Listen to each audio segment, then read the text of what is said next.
श्रीमद् भगवद गीता अध्याय 4 श्लोक संख्या 13 का हम लोग कल मनन कर रहे थे, जिसमें भगवान ने ये बात कही है, चातुर्वर्ण्यम मया सृष्टम गुण कर्म विभागश तस्य कर्तारपि माम विद्य कर्तारमव्ययम्।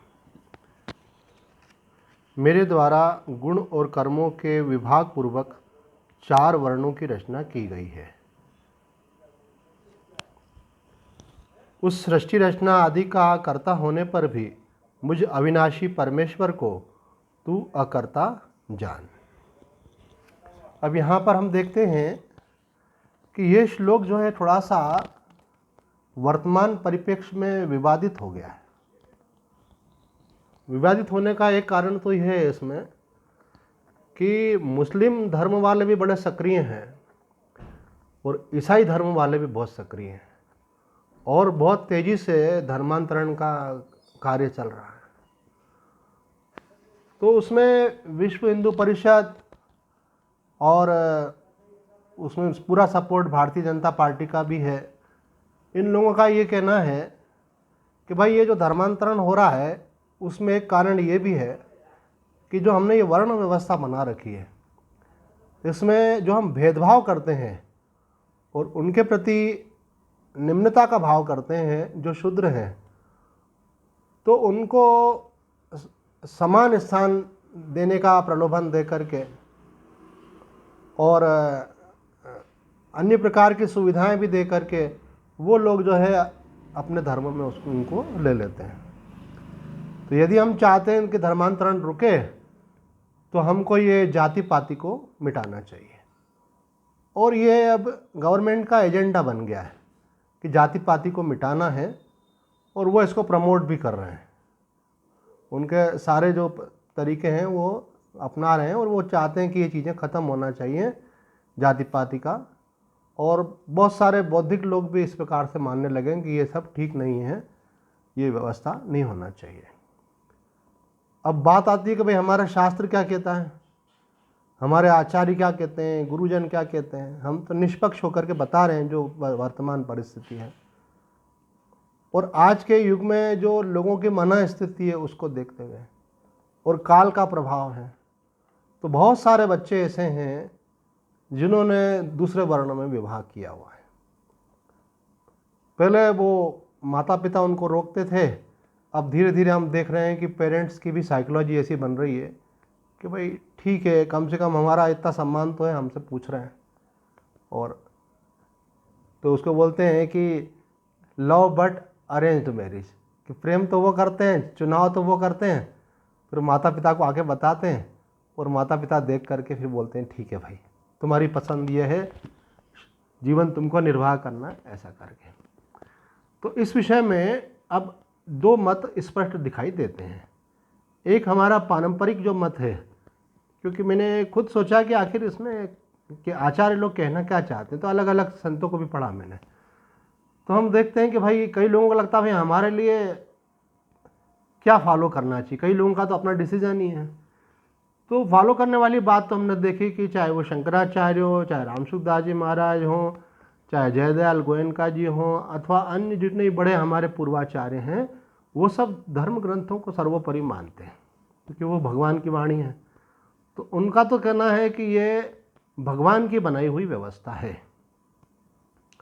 एक बार मैंने स्वयं पूरी शंकराचार्य जी महाराज से प्रश्न पूछा था कि महाराज जी कुछ महात्मा इसकी श्लोक की व्याख्या इस प्रकार से करते हैं कि चातुर्वर्ण्यम मया सृष्टम गुण कर्म विभागश, गुणों और कर्मों के आधार पर है। तो यदि कोई सत्वगुण वाला है, किसी के कर्म अगर बहुत सात्विक है, तो उसको तो ब्राह्मण मानना चाहिए। तो महाराज जी ने उसकी व्याख्या करते हुए, महाराज जी थोड़ा से कठोरता से बोलते हैं, एग्रेसिव हो जाते हैं कभी, तो उन्होंने बोला कि भगवान ने रचना कर दी है, बाद में करने की बात नहीं कही गई है। गुणों और कर्मों के आधार पर भगवान ने रचना कर दी है। जिसको ब्राह्मण कुल में उत्पन्न किया है वो ब्राह्मण है, क्षत्रिय कुल में उत्पन्न किया है क्षत्रिय है। फिर आगे जाकर के वर्ण संकर हो जाए वो एक अलग मैटर है। तो दूसरी बात यह है कि व्यक्ति के कर्म बदलते रहते हैं, कभी उसके कर्म ब्राह्मणोचित होते हैं, कभी उसके कर्म जो है वैश्यच्युत होते हैं, कभी उसके कर्म बड़े अन्य प्रकार के निम्न भी होते हैं। तो बोले इस प्रकार से निर्धारण करना बड़ा कठिन है। अब इसमें हम अपना मत नहीं बतला रहे हैं, हम तो आपको बतला रहे हैं कि संत महात्मा क्या मानते हैं, समाज क्या मान रहा है, समाज में क्या चल रहा है। तो जितने भी धर्माचार्य हैं उनका तो मत है कि ये भगवान की बनाई हुई एक व्यवस्था है और इससे जीवों का कल्याण है।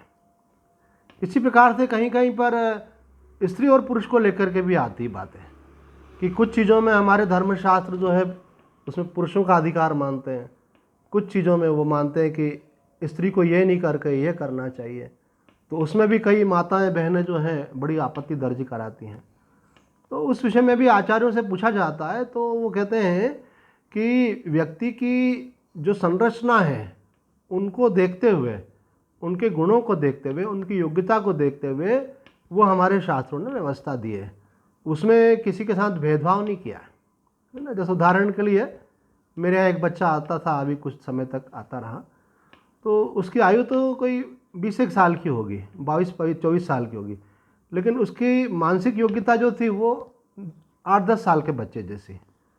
उसको अगर 2-3 काम एक साथ बोल दो अपन कि भाई तुम जाओ दूध भी लेकर के आना और किराने का ये सामान खरीद लेना और बाद में प्रेस के कपड़े लेते हुए आना, तो वो तो उसको समझ ही नहीं पड़ेगी फिर तो।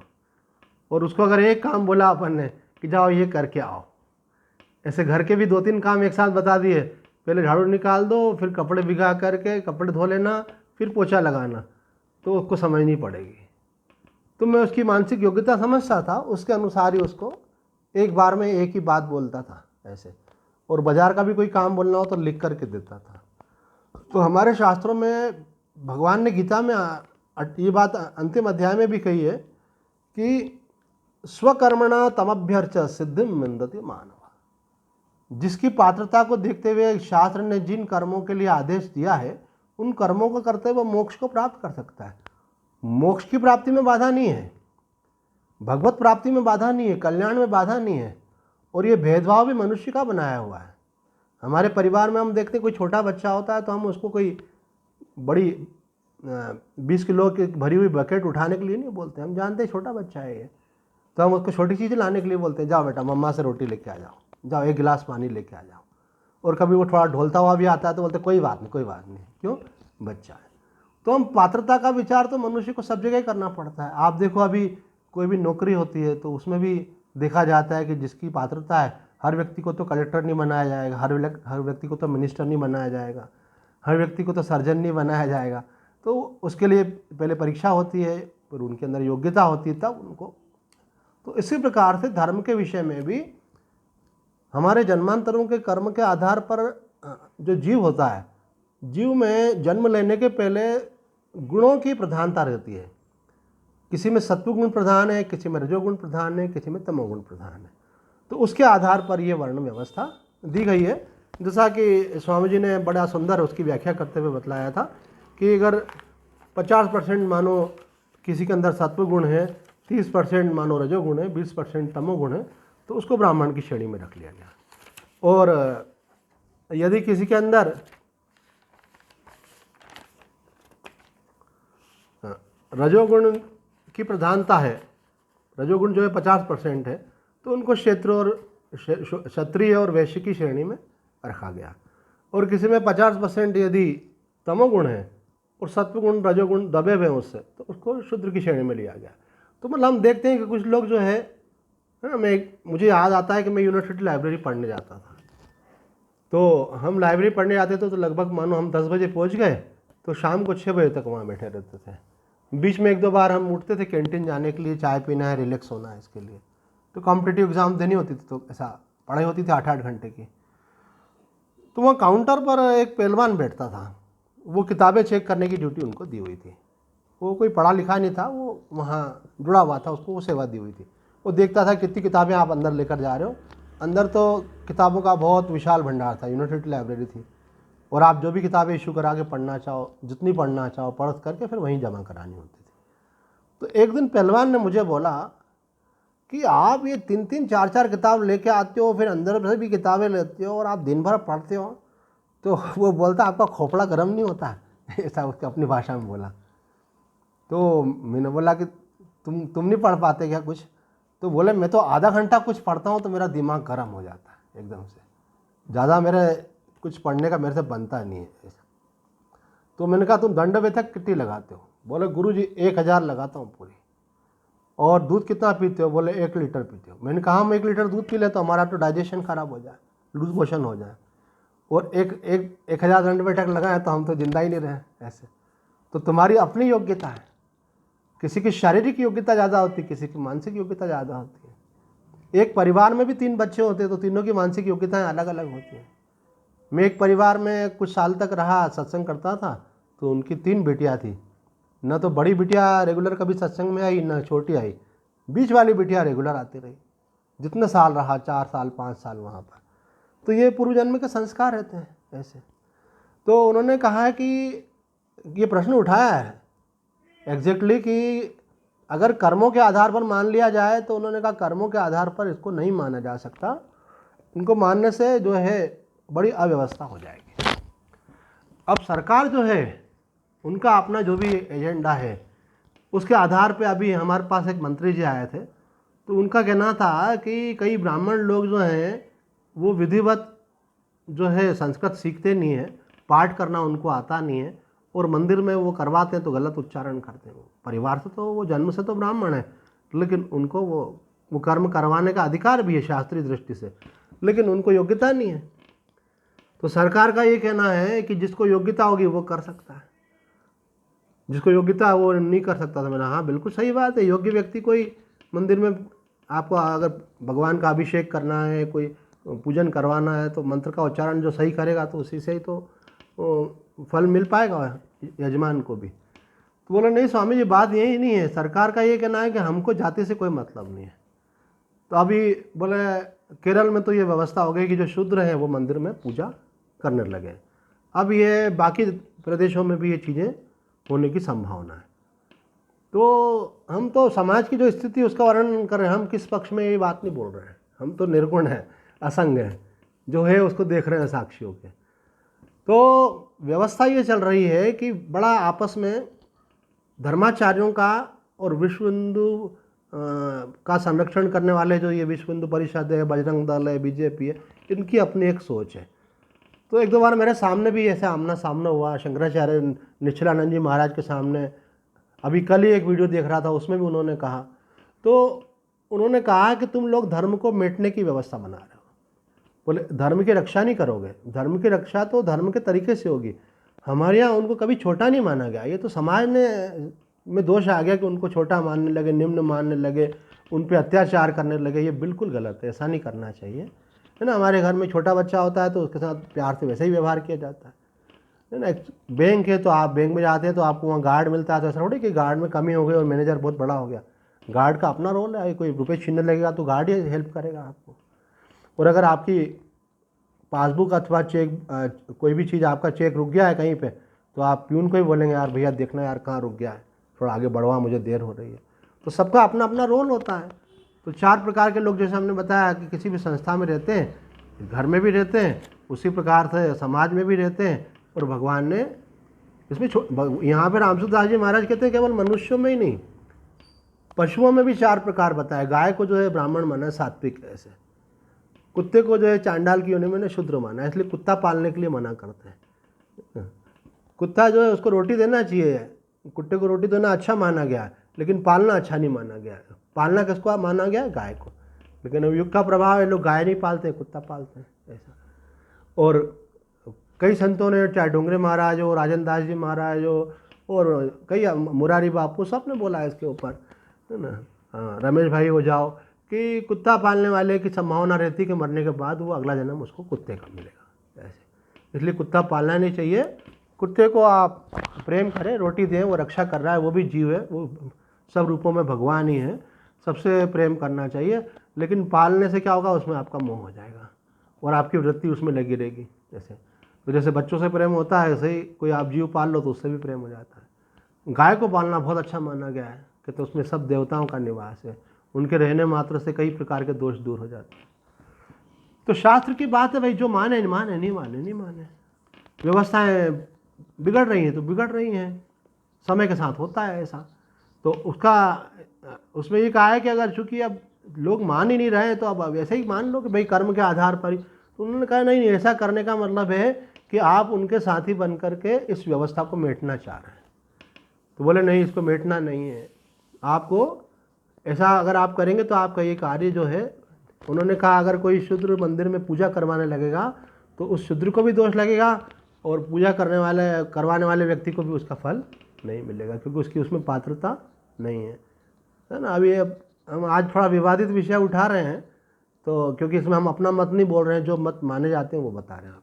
अब जैसे उदाहरण के लिए उपनयन संस्कार, तो अभी लोग हमारे यहाँ कहते हैं कि आप हिंदू होने के नाते आपकी दो पहचान है, एक तो चोटी हो, दूसरा जनेऊ।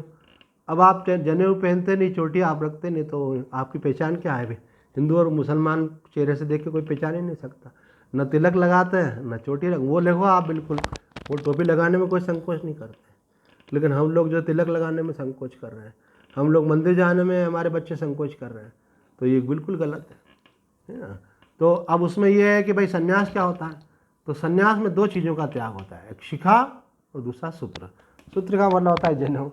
तो शंकराचार्य जी महाराज बोल रहे थे वृंदावन में निश्चलानंद जी महाराज, तो बोले कि लोग तो वैसे ही सन्यासी बने पड़े हैं, अब इनका सन्यास कहाँ से होगा? कई लोगों को जीवन भर जनेऊ पहनते नहीं है, शादी होने वाली है तो पंडित जी बोलता है भाई जनेऊ, तो वो बोलता जनेऊ तो पहने नहीं, तो बोले ठहर जाओ पहले जनेऊ संस्कार करा देते हैं, विवाह हो गया। अब बोले पिताजी का कर्म कराना है, अब आप कर्मकांड करने के लिए उज्जैन आए, सिद्धवट गए और वहाँ पे पिताजी का मृत्यु के बाद जो कर्म किया जाता है वो करवा रहे हैं ना, पिंडदान आदि जो भी। तो उन्होंने कहा कि आप अपने जनेऊ के अंदर अपना इस प्रकार से उंगली को रख लीजिए, अंगूठे को रख लीजिए। बोले जनेऊ तो है ही नहीं, तो बोले ठहर जाओ पहले तुम्हारा जनेऊ संस्कार करते हैं फिर तो हमारे यहाँ कोई भी कर्म करने के पहले वो संस्कार किए जाते हैं। तो अभी क्या है कि बहुत सारे प्रवक्ता ऐसा निकल गए जो संस्कारों की कोई चर्चा नहीं करते, लेकिन अगर आप विधिवत किसी आचार्य से दीक्षा लेंगे, धर्माचार्य से लेंगे, तो वो आपको एक एक संस्कार देंगे। पर संस्कार आज व्यक्ति लेना भी तो चाहे, है ना, तो नहीं लेना चाहे, इसी कारण से धर्म की हानि यही कहा है भगवान ने कि व्यक्ति और सीधे ब्रह्म ज्ञान की बात करता है, उससे नीचे उतरता ही नहीं है। अपना कर्म उसको अच्छा लगता ही नहीं, दूसरे का कर्म अच्छा लगता है, यही अज्ञान है। अपना जो परंपरागत कर्म है उसको करते हुए अंतःकरण की शुद्धि हो सकती है। और वैसे भी देखो आप, जिसका जैसा स्वभाव होता है उसके अनुसार वो कर्म करता है तो उसको अच्छा लगता है, और स्वभाव संस्कारों से ही होता है। तो यहाँ पे जो बात कही गई है, हमने कहा थोड़ा सा इसको और स्पष्ट कर दें कि शास्त्रोक्त दृष्टि से जन्मना जो है ये माना गया। हमने जब शंकराचार्य जी से ये प्रश्न पूछा कि गुण कर्म विभागशः की बात यहाँ कही, चातुर्वर्णम मया सृष्टा, तो उन्होंने कहा कि सृष्टा पहले लिखा है कि भगवान ने गुण कर्म के आधार पर सृष्टि कर दी है। अब बाद में उन गुणों के अंदर फेरफार तो जीवन में चलता है, व्यक्ति के अंदर किसी के अंदर सत्वगुण का विकास हो जाता है, किसी में रजोगुण का विकास हो जाता है। अब आजकल नौकरी भी आप देख रहे हैं कि मनुष्य को अपनी जीविका निर्वाह करने के लिए अपने धर्म के अनुसार चलते हुए नहीं हो पा रहा है। तो ब्राह्मण जो है वो सेना में भी जा रहा है, और जो है क्षत्रिय जो है वो व्यापार भी कर रहा है, और जो है वैश्य जो है वो सेना में जा रहा है। तो कहते हैं कि ये सब आपस में काल के प्रभाव से ये सब चीज़ देखने में आ रही है, लेकिन जो शास्त्र की बात है वो अपनी जगह पुष्ट है, और जो उनको मान सके उनको मानना चाहिए। और ख़ास करके विवाह के प्रसंग में इसका ध्यान रखने के लिए शास्त्र निर्देश देता है कि आपकी कुल परंपरा उस अनुसार चलना चाहिए, और नहीं मानने से जो दोष होते हैं वो भी देखने को मिलते हैं। बाकी कोई बोले स्वामी जी आपका क्या मत है? मैंने कहा हमको अपना मत बताने की जरूरत क्या है, शास्त्र बता रहा है, लोग मान रहे हैं, आप बुद्धिमान लोग हैं, आप समझ रहे हैं, उस अनुसार आप खुद अपना निर्णय ले सकते। बाकी हाँ ये ज़रूर है कि जो व्यक्ति जिस महात्मा से, जिस गुरु से, जिस संत से जुड़ा हुआ होता है, दीक्षित होता है, वो उनकी आज्ञा लेकर के कार्य करते हैं। लेकिन जब वासना किसी की प्रबल हो जाती है तो वो तो माँ बाप की कहना नहीं मानता, तो गुरु की तो बात दूर रही, है ना। आपकी कोई इच्छा प्रबल हो गई तो माता पिता विरोध करते रहे तो लड़के लड़की भागे जाते हैं कि नहीं घर छोड़ करके, और भागने की जरूरत ही नहीं। आजकल तो माँ बाप भी लचीले हो गए, बोले ठीक है बेटा तुमको जो करना है करो, ऐसा। तो उनका ये सोच सही है कि गलत है? तो शास्त्र बोलता है गलत है। और वर्तमान में जो बौद्धिक लोग हैं और जो ये राजनीतिक लोग हैं वो तो बोलते हैं उसमें क्या गलत है। बोले उन्हें अपना पार्टनर चुनाव खुद करा उन्होंने, और उनको उनके साथ जीना है, उसके लिए वो रिस्पॉन्सिबल है, सुखी हो चाहे दुखी हो। एनीवे ये विषय जो थोड़ा सा गीता जी से हट करके और आगे निकल जाएगा, इसलिए हम विषय पर आते हैं। भगवान कह रहे हैं कि ये सब करने पर भी नमाम कर्माणि लिम्पन्ति न मे कर्म फले स्पृहा इति माम यो विजानाति कर्म भीर न सबध्यते। कर्मों के फल में मेरी स्पृहा नहीं है, इसलिए मुझे कर्म लिप्त नहीं करते। इस प्रकार जो मुझे तत्व से जान लेता है वह भी कर्मों से नहीं बंधता। आदि शंकराचार्य जी कह रहे हैं यहाँ जो भगवान कह रहे हैं नमाम कर्माणि लिम्पन्ति, इसका अर्थ क्या है कि भगवान में अहंकार नहीं है। जीव में अहंकार होता है इसलिए बंध रहा है। भगवान में अहंकार क्यों नहीं है?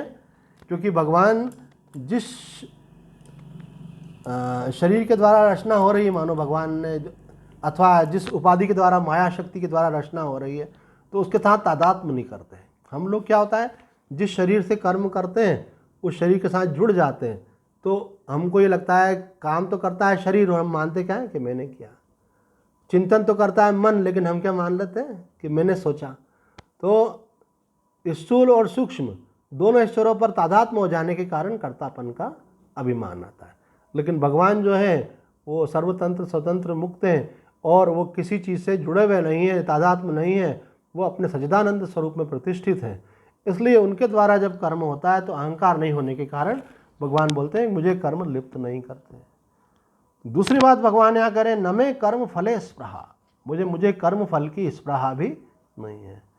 साधारण मनुष्य जब कोई कर्म करता है तो कर्म करने के पहले सूक्ष्म रूप में ये अनुसंधान करता है कि इससे मुझे क्या फ़ायदा है, इससे मुझे क्या सुख मिलेगा, इससे मुझे क्या अनुकूलता मिलेगी। तो भगवान कह रहे हैं कि जो साधक होता है उसकी दृष्टि ऐसे नहीं होना चाहिए। साधक की दृष्टि ये होना चाहिए कि जो कर्तव्य मेरा है, जो शास्त्र ने निर्धारित किया है मेरे लिए, जो आचार्य ने निर्धारित किया है, जो मुझे अपनी देश काल परिस्थिति का अनुसार समझ में आता है कि ये करना उचित है, वो कर्म मुझे करना चाहिए। मुझे ये फल मिलेगा इसलिए मैं कर्म करूँ, ये तो जिसको बोलते हैं भोग की ऐष्णा हो गई कि हमको ऐसा कर्म करने से ये सुख मिलेगा। लेकिन जो साधक होता है वो मन में कोई सांसारिक ऐष्णा रखे बिना कर्म करता है। तो यहाँ दो बातें कही, इति माम यो भी जानाति। तीसरी बात भगवान कहते हैं ये जो जान लेता है कर्म भीर न सबध्यते। इसको जान लेने का मतलब है कि भगवान को आप ध्यान से देख रहे हैं कि भगवान कैसे कर रहे हैं, तो भगवान कर रहे हैं लेकिन कर्ता नहीं बन रहे हैं। भगवान का कर्म हो रहा है लेकिन भगवान कोई उसमें अपेक्षा नहीं कर रहे हैं। देखो सृष्टि में कितना कुछ हो रहा है ना। आप कभी कभी प्रश्न उठा सकता है कोई व्यक्ति ऐसा कि क्या भगवान ने व्यवस्था को फिर से बना सकते हैं? अगर उन्होंने बनाई हुई है तो वो चाहे तो कुछ भी कर सकते हैं। तो कहते हैं नहीं, न मे कर्म फले स्पृहा, भगवान ने बना दी, उसके बाद बोले जो करोगे सो भरोगे। अब ये एटीट्यूड पेरेंट्स का भी हो रहा है। बच्चे जो उनका कहना मान नहीं रहे, युग का प्रभाव ही है। तो माता पिता कई लोग तो बड़ी चिंता करते हैं। मैंने कहा हमको चिंता करते हो, आप भगवत चिंतन करो, बच्चों को संस्कार दो, उसका अगर वो कहना माने तो माने, नहीं माने तो उनकी गति। ये तो कर्मफल का एक तरीका है भोगने का कि प्रारब्ध के कारण चार जीव एक परिवार में इकट्ठे हो गए। हम लोग मान लेते हैं कि ये मेरा है, कोई तुम्हारा नहीं है भाई। अपना अपना कर्म कटता है। जब जिसका कर्म किसी के साथ पूरा हो जाता है तो अपनी यात्रा में वो आगे निकल जाता है। नया ने कितने जन्म हुए, नया ने कितने हमारे माता पिता बने, अभी ये बने। बड़ा सुंदर प्रसंग है इस विषय में, है ना। बच्चों को लेकर जो माता पिता को ज़्यादा कॉन्शियसनेस रहती है कि अरे बच्चे कहना नहीं मान रहे हैं और ये चल रहा है, तो हम चाहते हैं ऐसा कर लो, वो ऐसा नहीं कर रहे हैं। तो उसका देखो समाधान ये है कि चैतन्य चरितावली का एक प्रसंग सुना रहे हैं आपको कि चैतन्य महाप्रभु जो है वो एक मंडली बनी हुई थी भक्तों की। तो वो कभी किसी के घर, कभी किसी घर पे पूरी रात का कीर्तन होता था। तो एक बार किसी भक्त के घर कीर्तन हो रहा था, तो वो सब लोग नीचे हाल में बैठे थे। नीचे ऊपर घर बना हुआ था, घर की महिला ऊपर थी। तो वो सब आपस में बैठे हुए और कीर्तन हो रहा है, और कीर्तन हो ही रहा है और बढ़िया जम रहा है। और ऐसा होता था कि कीर्तन होते होते महाप्रभु बैठे साथ में, तो भाव समाधि में चले जाते थे सब लोग। देह की विस्मृति हो जाती थी भगवत प्रेम में। लेकिन बीच में रोने की आवाज़ आने लगी। तो जो गृह स्वामी था उसको लगा कि महाप्रभु मेरे घर पधारे हैं और ऐसे में उनको विक्षेप नहीं होना चाहिए। तो वो तुरंत उठ करके बीच में से कीर्तन में से ऊपर चले गए और जाकर के पत्नी को बोलने लगे, कह रहे तुमको रोना गाना करना है तो सब बाद में किया जा सकता है, इस समय महाप्रभु घर में आए। तो और जोर से रोने लगी। वो कहने लगे हमारी एकमात्र संतान जो है वो मर गई, देखो। तो उन्होंने देखा, उन्होंने कहा अब देखो जो होना था वो तो हो ही गया, अब उनको विक्षेप नहीं हो, अब इस बात का ध्यान देना है और तुम चुप रहो। तो वो चुप होने के लिए तैयार नहीं। तो महाप्रभु ने कहा कि यदि तुम चुप नहीं होगे तो तुम मेरा भी मरा हुआ मुंह देखोगे। मेरी प्रधानता इस बात की है कि महाप्रभु को कोई विक्षेप नहीं होना चाहिए। तो अब महिला क्या करती, चुप हो गई एकदम से। उन्होंने, पति ने ऐसी बात बोल दी, वो नीचे आ गए और कीर्तन में शामिल हो गए और कीर्तन खूब जम रहा था। और आखिरी में ये हुआ, सब लोग भाव में निमग्न हो गए, कीर्तन बंद हो गया, समाधि जैसी अवस्था थी। सुबह का समय जब हुआ 6-7 बजने लगी, सब लोग भाव समाधि से जब नीचे आने लगे, सब ने महाप्रभु को प्रणाम किया। तो महाप्रभु ने जिसके घर में कीर्तन हो रहा है उसकी तरफ देखा, बोले आज क्या बात है, आज तुम्हारी वृत्ति जो है ऐसा लगता है कि पूरी परमात्मा में लीन नहीं हुई, कुछ खटपट है तुम्हारे मन में। बोले महाप्रभु मैं कुछ नहीं बोलूँगा, मेरी पत्नी अभी प्रणाम करने आएगी, अब कीर्तन पूरा हो गया है, बाहर के लोग भी आते थे उस समय प्रणाम करने, तो पत्नी आएगी तो वही अपने दिल की जो बात है वो बोल देगी। बोले ठीक है, बुला लो। तो पत्नी जो है गोदी में वो मरे हुए बच्चे को लेकर के आई और महाप्रभु के आगे रख दिया। वो रोने लगी कि जिनके घर संत आते हैं उनके तो संकट दूर होते हैं, और आप हमारे घर में कीर्तन कर रहे हो और आपके रहते हुए मेरा बच्चा मर गया, इससे बड़ा अनिष्ट क्या हो सकता है माँ के लिए। तो अब आप तो सर्वसमर्थ हैं, महाप्रभु हैं, आप मेरे बच्चे को जिंदा कीजिए। आखिर फिर महाप्रभु ने कुछ थोड़ा समझाया, धैर्य दिया। उसके बाद उन्होंने कहा अपन देखते हैं, और उन्होंने अपने शरीर पे जो चादर ओढ़ रखी थी वो बालक के ऊपर डाल दी और उन्होंने बालक को आह्वान करके बुलाया, क्योंकि मरने के बाद जीवात्मा तुरंत तो चला नहीं जाता है, तो वही वायुमंडल में कहीं रहता है। तो चादर डाली और बालक को बोला ये तुम्हारी माँ जो है ये बहुत रो रही है, ये नहीं चाहती कि तुम जाओ। तो बालक की जीवात्मा जो है शरीर में प्रवेश कर गई और बोलने लगी कि महाप्रभु आपने जब बोला कि तुम्हारी माँ, तो मुझे अपने अनेक जन्मों की माँ दिख रही है, मेरे इतने जन्म हुए उन सब जन्मों की माँ मुझे दिख रही हैं, तो मैं इनको अपनी माँ मानूँ कि उनको अपनी माँ मानूँ। वो जो मृत प्राय पड़ा हुआ जो शरीर था उसमें से ही आवाज़ लगी बालक के मुख से। तो उन्होंने कहा लेकिन ये तो तुम्हें अपनी माँ मानती है, ये मानती है कि मैं माँ हूँ तुम्हारी। बोले ये तो इनका अज्ञान है, ऐसे में किस किस को अपनी माँ मानूंगा, नया ने कितने शरीर मिले मुझे, हर शरीर में एक एक माँ। तो उसकी माँ तो सुनकर के आश्चर्यचकित हो गई कि ये बेटा ऐसी बात बोल रहा है कि किस किस को मैं अपनी माँ मानूंगा। तो उनके अंदर बहुत जगह ये महाप्रभु की लीला थी इस प्रकार से। और उसके बाद में फिर वो बालक वापस से देह छोड़कर चला गया और उनको धीरज हुआ। प्रकृति के क्रम में, ईश्वर के विधान में सामान्य रूप से महापुरुष कोई बाधा डालते नहीं है। तो ये प्रसंग ये बतलाता है कि भाई जिसका जितना लेना देना होता है वो साथ रहता है, उसके बाद वो चाहे वो दूसरे शहर चला जाए, दूसरे देश चला जाए, चाहे किसी कारण से अनबन हो जाए, और चाहे फिर आदमी किसी एक का शरीर नहीं रहा तो संबंध पूरे हो जाते हैं। तो साधक को जो है केवल धर्म और गुरु दो चीज़ों पर दृष्टि रखना चाहिए। धर्मशास्त्र क्या बोल रहे हैं, हम जिन आचार्य और गुरु से दीक्षित हैं वो हमको क्या मार्गदर्शन दे रहे हैं। देखो गुरुओं से भी ऐसा है कि देखो वर्तमान में लोग सब थोड़ा मॉडर्नाइज हो गए, तो वो अपने ढंग से कई चीज़ों की व्याख्या कर रहे हैं। तो जब हम शंकराचार्य जी के पास गए तो उन्होंने कहा देखो बाकी गुरुओं में और हम में एक फ़र्क है कि बाकी गुरु जो है अपने स्वातंत्र से व्याख्या करते हैं, लेकिन हमारा ऐसा नहीं है। हम जो शास्त्रोक्त बात होती है वही बोलते हैं, क्योंकि शास्त्र जो है भगवान की वाणी है। तो इसलिए कई बातों को लेकर ऐसा विरोध भी खड़ा हो जाता है। तो जो जिससे दीक्षित है, अगर मानो कोई ऐसे व्यक्ति से दीक्षित है जो शास्त्रों को पूरा विधिवत पालन नहीं करते और उन्होंने किसी को मिसगाइड किया, तो मिसगाइड किया तो वो दोष व्यक्ति को नहीं लगता है, गुरु को लगता है। ये भी शास्त्र में कहा गया कि किसी ने अगर आपको गलत रास्ता बताया और गलत रास्ते पर चले गए आप, तो उसका पाप किसको लगेगा, गलत मार्ग दिखाने वाले को लगेगा। इसलिए आचार्य बनना, गुरु बनना ये बड़े जिम्मेदारी का काम होता है। ऐसे तो भगवान यहाँ कहते हैं इति माम यो भी जानाति कर्म भीर न सबध्यते। तो आदि शंकराचार्य जी कहते हैं इस प्रकार जो आत्म तत्व को जान लेता है, आत्मा में कर्तापन और फल की स्पृहा नहीं है, वह भी कर्मों से नहीं बंधता। इसी बात को मधुसूदन सरस्वती जी अपने शब्दों में कहते हैं नमाम कर्माणि लिम्पन्ति, ऐसा बोल करके भगवान ने कर्तापन का निषेध कर दिया। नमे कर्म फले स्पृहा, बोले जो आत्म काम है, जो अपने आत्मा में तृप्त है, भला उसको किसी फल की क्या आकांक्षा होगी। तो कहते हैं इस प्रकार ऐसा कहकर के उन्होंने भोक्तापन का निषेध कर दिया। तो भगवान में न कर्तापना है न भोक्तापना है। कर्तापना होता है कि अपने मैं कर रहा हूँ ऐसा मानना, और भोक्तापना होता है कि जीवन में जो परिस्थितियाँ हैं उनका सुख और दुख मैं भोग रहा हूँ, जबकि सुख दुख का संबंध आत्मा से नहीं है, शरीर और मन तक ही उनकी गति है।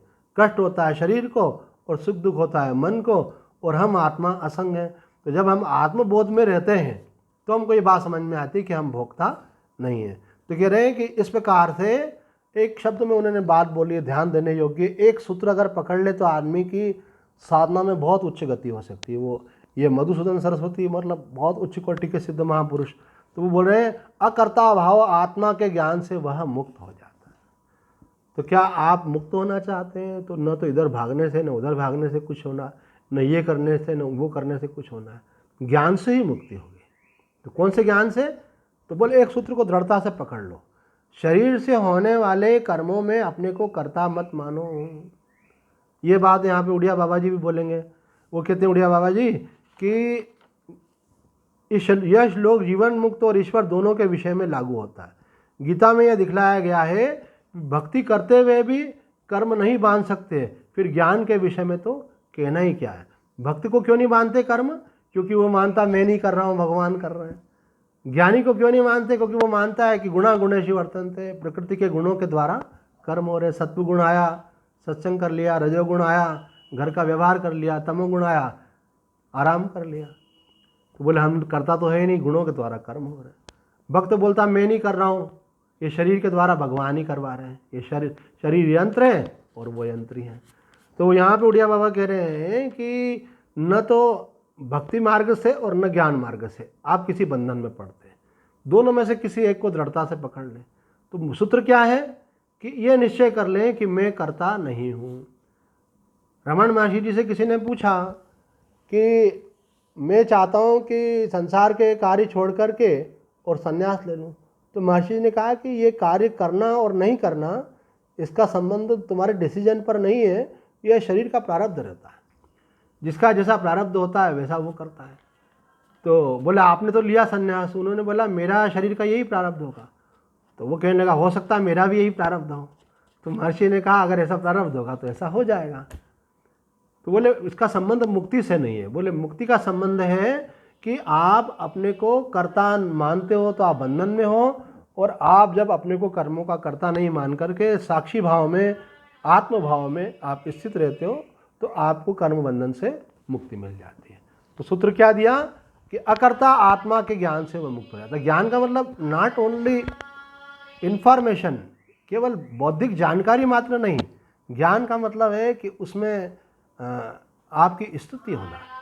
आप जब जीवन जी रहे हैं और शरीर से व्यवहार हो रहे हैं तो आपको ये फीलिंग रहे, ऐसा भाव रहे और ऐसी समझ रहे और ऐसा ज्ञान रहे कि करने वाला मैं नहीं हूँ।